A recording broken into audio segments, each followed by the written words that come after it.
Texto narrado por Marco Vázquez. El despacho quedó solo. El baile de los criados debía de haber concluido, pues no se oía el más leve rumor. Solo sonaba el agua de la fuente del jardincillo. Ni un leve soplo de viento interrumpía el sosiego de la noche y la serenidad del ambiente. Penetraban por la ventana el perfume de las flores y el resplandor de la luna. Al cabo de un largo rato, don Luis apareció de nuevo, saliendo de la oscuridad. En su rostro se veía pintado el terror, algo de la desesperación de Judas.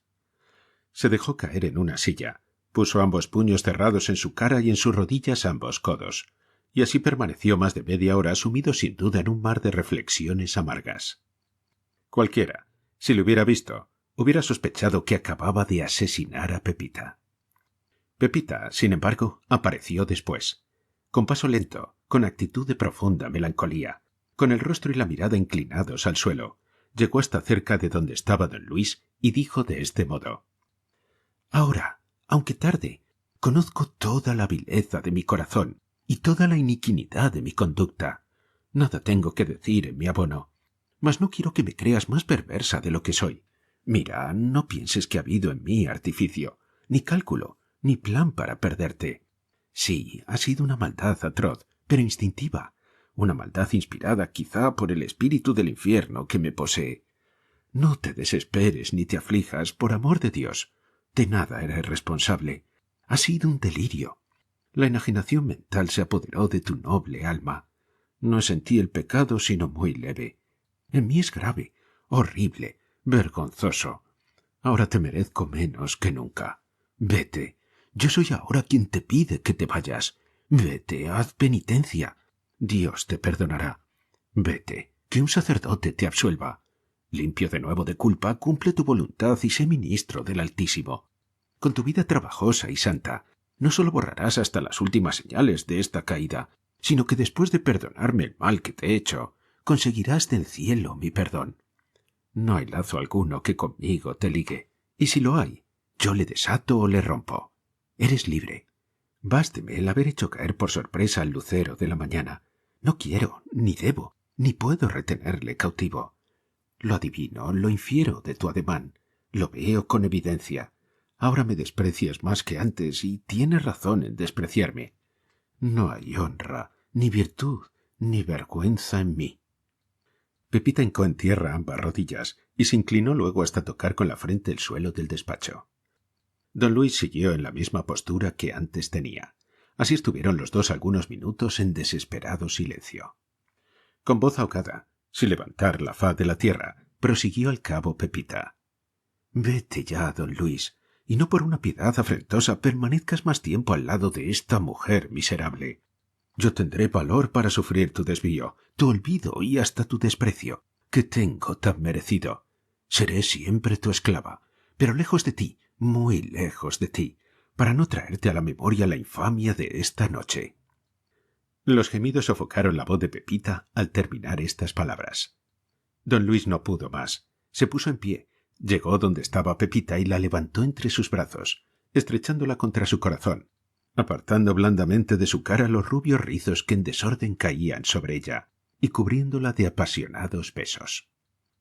«Alma mía», dijo por último don Luis, «vida de mi alma, prenda querida de mi corazón, luz de mis ojos, levanta la abatida frente y no te prosternes más delante de mí.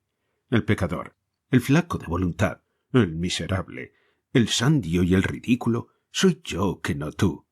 Los ángeles y los demonios deben reírse igualmente de mí y no tomarme por lo serio.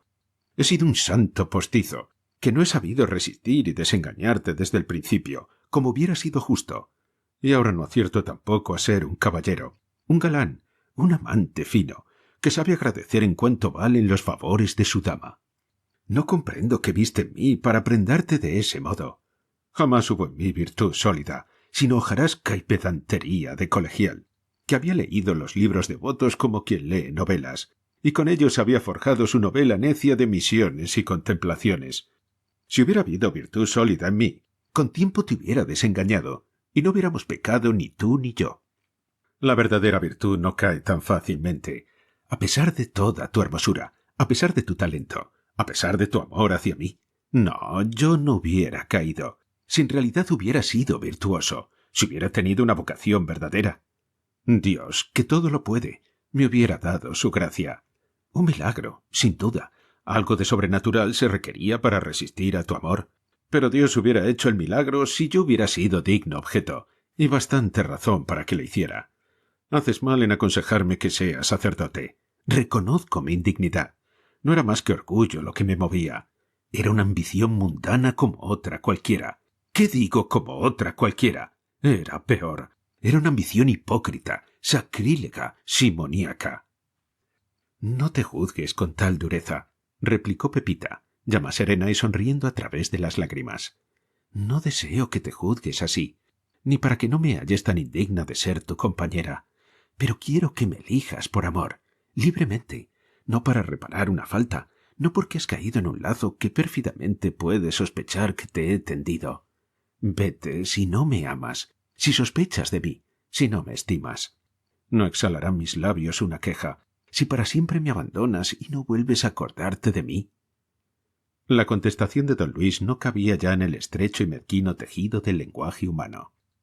Don Luis rompió el hilo del discurso de Pepita, sellando los labios de ella con los suyos y abrazándola de nuevo. Bastante más tarde, con previas toses y resonar de pies, entró Antoñona en el despacho diciendo: «Vaya una plática larga. Este sermón que ha predicado el colegial no ha sido el de las 7 palabras, sino que ha estado a punto de ser el de las 40 horas. Tiempos ya de que te vayas, don Luis. Son cerca de las 2 de la mañana». «Bien está», dijo Pepita. «Se irá al momento». Antoñona volvió a salir del despacho y aguardó fuera. Pepita estaba transformada. Las alegrías que no había tenido en su niñez, el gozo y el contento de que no había gustado en los primeros tiempos de su juventud, la bulliciosa actividad y travesura que una madre adusta y un marido viejo habían contenido y como represado en ella hasta entonces, se diría que brotaron de repente en su alma, como retoñan las hojas verdes de los árboles, cuando las nieves y los hielos de un invierno rigoroso y dilatado han retardado su germinación. Una señora de ciudad, conveniencias sociales, hallará extraño y hasta censurable lo que voy a decir de Pepita, pero Pepita, aunque elegante de suyo, era una criatura muy a lo natural, y en quien no cabían la compostura disimulada y toda la circunspección que en el gran mundo se estilan. Así es que, vencidos los obstáculos que se oponían a su dicha, viendo ya rendido a don Luis, teniendo su promesa espontánea de que la tomaría por mujer legítima, y creyéndose con razón amada, adorada, de aquel a quien amaba y adoraba tanto, brincaba y reía y daba otras muestras de júbilo, que en medio de todo tenía mucho de infantil y de inocente. Era menester que don Luis partiera. Pepita fue por un peine y le alisó con amor los cabellos, besándoselos después. Pepita le hizo mejor el lazo de la corbata. «Adiós, dueño amado», le dijo. «Adiós, dulce rey de mi alma. Yo se lo diré todo a tu padre si tú no quieres atreverte. Él es bueno y nos perdonará». Al cabo, los dos amantes se separaron. Cuando Pepita se vio sola, su bulliciosa alegría se disipó, y su rostro tomó una expresión grave y pensativa. Pepita pensó 2 cosas igualmente serias, una de interés mundano, otra de más elevado interés. Lo primero en que pensó fue en que su conducta de aquella noche, pasada la embriaguez del amor, pudiera perjudicarle en el concepto de don Luis. Pero hizo severo examen de conciencia, y reconociendo que ella no había puesto ni malicia, ni premeditación en nada, y que cuanto hizo nació de un amor irresistible y de nobles impulsos, consideró que don Luis no podía menospreciarla nunca, y se tranquilizó por este lado.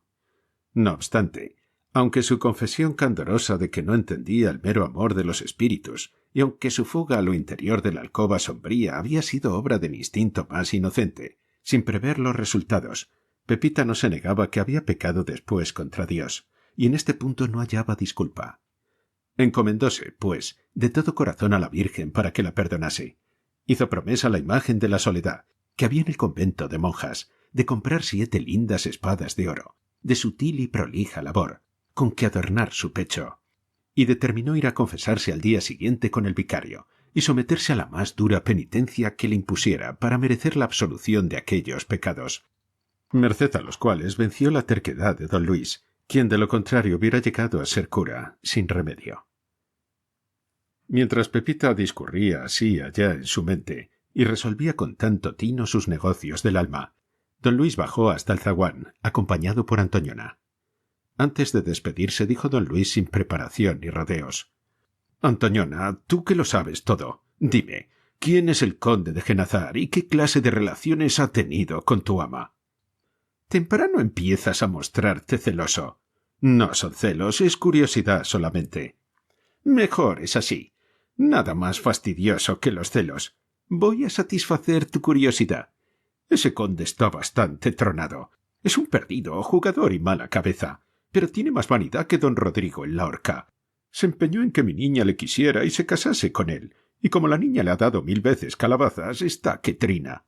Esto no impide que se guarde por allá más de 1000 duros, que hace años le prestó don Gumersindo, sin más hipoteca que un papelucho, por culpa y a ruegos de Pepita, que es mejor que el pan. El tonto del conde creyó sin duda que Pepita, que fue tan buena de casada que hizo que le diesen dinero, había de ser de viuda tan rebuena para él que le había de tomar por marido. Vino después el desengaño con la furia consiguiente. «Adiós, Antoñona», dijo don Luis y se salió a la calle, silenciosa ya y sombría. Las luces de las tiendas y puestos de la feria se habían apagado, y la gente se retiraba a dormir, salvo los amos de las tiendas de juguetes y otros pobres buhoneros, que dormían al sereno al lado de sus mercancías. En algunas rejas seguían aún varios embozados, pertinaces e incansables, pelando la pava con sus novias. La mayoría había desaparecido ya. En la calle, lejos de la vista de Antoñona, don Luis dio rienda suelta a sus pensamientos. Su resolución estaba tomada, y todo acudía a su mente a confirmar su resolución. La sinceridad y el ardor de la pasión que había inspirado a Pepita, su hermosura, la gracia juvenil de su cuerpo y la lozanía primaveral de su alma, se le presentaban en la imaginación y le hacían dichoso. Con cierta mortificación de la vanidad reflexionaba, no obstante, don Luis en el cambio que en él se había obrado. ¿Qué pensaría el deán? ¿Qué espanto no sería el del obispo? Y sobre todo, ¿qué motivo tan grave de queja no había dado don Luis a su padre? Su disgusto, su cólera cuando supiese el compromiso que ligaba a Luis con Pepita, se ofrecían al ánimo de don Luis y le inquietaban sobremanera. En cuanto a lo que él llamaba su caída antes de caer, fuerza es confesar que le parecía poco honda y poco espantosa después de haber caído. Su misticismo, bien estudiado, con la nueva luz que acababa de adquirir, se le antojó que no había tenido ser ni consistencia, que había sido un producto artificial y vano de sus lecturas, de su petulancia de muchacho y de sus ternuras sin objeto de colegial inocente. Cuando recordaba que a veces había creído recibir favores y regalos sobrenaturales, y había oído susurros místicos, y había estado en conversación interior, y casi había empezado a caminar por la vía unitiva, llegando a la oración de quietud, penetrando en el abismo del alma y subiendo al ápice de la mente, don Luis se sonreía y sospechaba que no había estado por completo en su juicio. Todo había sido presunción suya. Ni él había hecho penitencia, ni él había vivido largos años en contemplación, ni él tenía ni había tenido merecimientos bastantes para que Dios le favoreciese con distinciones tan altas. La mayor prueba que se daba a sí propio de todo esto, la mayor seguridad de que los regalos sobrenaturales de que había gozado eran sofísticos, eran simples recuerdos de los autores que leía. Nacía de que nada de eso había deleitado tanto su alma como un «te amo» de Pepita, como el toque delicadísimo de una mano de Pepita, jugando con los negros rizos de su cabeza. Don Luis apelaba a otro género de humildad cristiana, para justificar a sus ojos lo que ya no quería llamar caída, sino cambio. Se confesaba indigno de ser sacerdote, y se allanaba a ser lego, casado, vulgar, un buen lugareño cualquiera, cuidando de las viñas y los olivos, criando a sus hijos, pues ya los deseaba, y siendo modelo de maridos al lado de Pepita.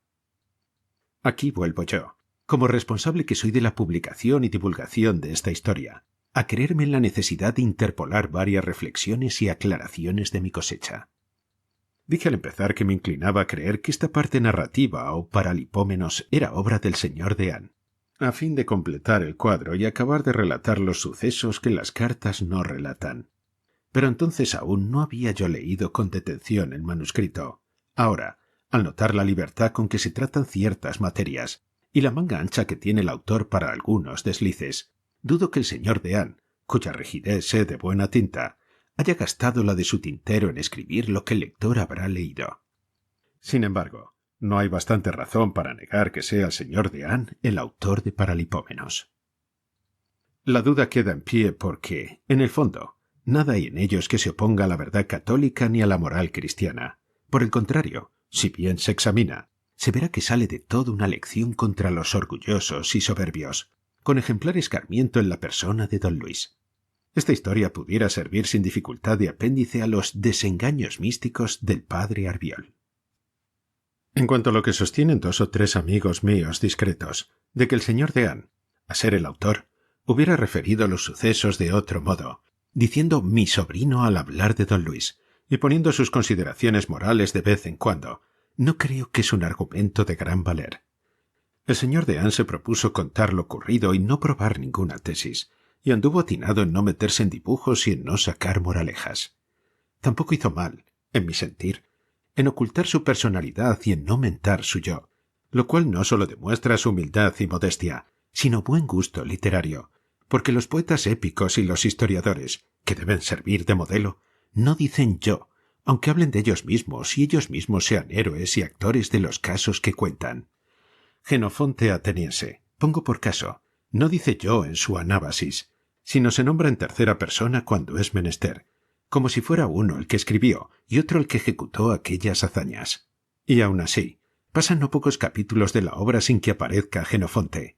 Solo poco antes de darse la famosa batalla en que murió el joven Ciro, revistando este príncipe a los griegos y bárbaros que formaban su ejército, y estando ya cerca el de su hermano Artajerjes, que había sido visto desde muy lejos en la extensa llanura sin árboles, primero como nubecilla blanca, luego como mancha negra, y por último, con claridad y distinción, oyéndose el rechinar de los caballos, el rechinar de los carros de guerra, armados de truculentas hoces, el gruñir de los elefantes y el son de los instrumentos bélicos, y viéndose el resplandor del bronce y del oro de las armas iluminadas por el sol. Solo en aquel instante, digo, y no de antemano, se muestra Jenofonte y habla con Ciro, saliendo de las filas y explicándole el murmullo que corría entre los griegos, el cual no era otro que lo que llamamos santo y seña en el día, y que fue en aquella ocasión Júpiter, Salvador y Victoria. El señor Deán, que era un hombre de gusto y muy versado en los clásicos, no había de incurrir en el error de ingerirse y entreverarse en la historia a título de tío y ayo del héroe, y de moler al lector saliendo a cada paso un tanto difícil y resbaladizo, con un párate ahí, con un ¿qué haces? Mira no te caigas, desventurado, o con otras advertencias por el estilo. No chistar tampoco, ni oponerse en alguna manera, hallándose presente, al menos en espíritu, sentaba mal en algunos de los lances que van referidos. Por todo lo cual, a no dudarlo, el señor Deán, con la mucha discreción que le era propia, pudo escribir estos paralipómenos sin dar la cara, como si dijéramos. Lo que sí hizo fue poner glosas y comentarios de provechosa edificación, cuando tal o cual pasaje lo requería. Pero yo lo suprimo aquí, porque no están en moda las novelas anotadas o glosadas, y porque sería voluminosa esta obrilla si se imprimiese con los mencionados requisitos. Pondré, no obstante, en este lugar, como única excepción e incluyéndola en el texto, la nota del señor Deán sobre la rápida transformación de don Luis de místico en no místico. Es curiosa la nota y derrama mucha luz sobre todo. «Esta mudanza de mi sobrino», dice, «no me ha dado chasco. Yo la preveía desde que me escribió las primeras cartas. Luisito me alucinó al principio. Pensé que tenía una verdadera vocación, pero luego caí en la cuenta de que era un vano espíritu poético. El misticismo fue la máquina de sus poemas, hasta que se presentó otra máquina más adecuada. Alabado sea Dios, que ha querido que el desengaño de Luisito llegue a tiempo. Mal clérigo hubiera sido si no acude tan en sazón Pepita Jiménez. Hasta su impaciencia de alcanzar la perfección de un brinco hubiera debido darme mala espina, si el cariño de tío no me hubiera cegado. Pues qué, ¿los favores del cielo se consiguen enseguida? ¿No hay más que llegar y triunfar? Contaba un amigo mío, marino, que cuando estuvo en ciertas ciudades de América, era muy mozo y pretendía a las damas con sobrada precipitación, y que ellas le decían con un tonillo lánguido americano: «Apenas llega y ya quiere. Haga méritos si puede». Si esto pudieran decir aquellas señoras, ¿qué no dirá el cielo a los audaces que pretenden escalarle sin méritos y en un abrir y cerrar de ojos? Mucho hay que afanarse, mucha purificación se necesita, mucha penitencia se requiere, para empezar a estar bien con Dios y a gozar de sus regalos. Hasta en las vanas y falsas filosofías, que tienen algo de místico, no hay don ni favor sobrenatural, sin poderoso esfuerzo y costoso sacrificio. Jámblico no tuvo poder para evocar a los genios del amor y hacerlos salir de la fuente de Gadara, sin haberse antes quemado las cejas a fuerza de estudio y sin haberse maltratado el cuerpo con privaciones y abstinencias. Apolonio de Tiana se supone que se maceró de lo lindo antes de hacer sus falsos milagros. Y en nuestros días, los krausistas, que ven a Dios, según aseguran, con vista real, tienen que leerse y aprenderse antes muy bien toda la analítica de Saz del Río, lo cual es más dificultoso y prueba más paciencia y sufrimiento que abrirse las carnes a azotes y ponérselas como una breva madura. Mi sobrino quiso, de bobilis, ser un varón perfecto, y vean ustedes en lo que ha venido a parar. Lo que importa ahora es que sea un buen casado, y que, ya que no sirve para grandes cosas, sirva para lo pequeño y doméstico, haciendo feliz a esa muchacha, que al fin no tiene otra culpa que la de haberse enamorado de él como una loca, con un candor y un ímpetu selváticos. Hasta aquí la nota del señor Deán, escrita con desenfado íntimo, como para él solo, pues bien ajeno estaba el pobre, de que yo había de jugarle la mala pasada de darla al público. Sigamos ahora la narración.